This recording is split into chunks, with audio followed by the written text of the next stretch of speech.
തിയേറ്ററിൽ 8 നിലയിൽ പൊട്ടിയ പടം. IMDb റേറ്റിംഗിൽ ഒരുപാട് പിന്നിലേക്ക് പോയ സിനിമ.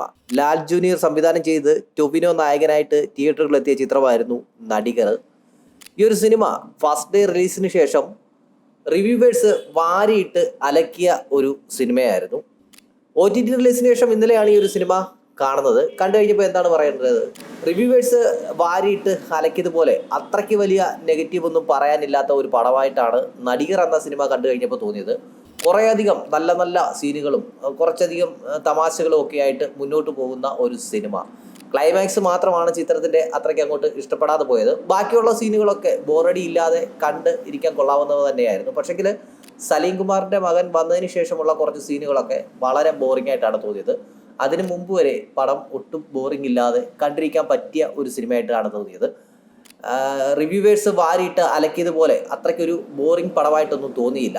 OTT റിലീസിന് ശേഷം നടികർ എന്ന സിനിമ കണ്ട പ്രേക്ഷകർക്ക് നിങ്ങളുടെ അഭിപ്രായം എന്താണ് എന്നുള്ളത് കമൻറ്റ് ചെയ്യാം.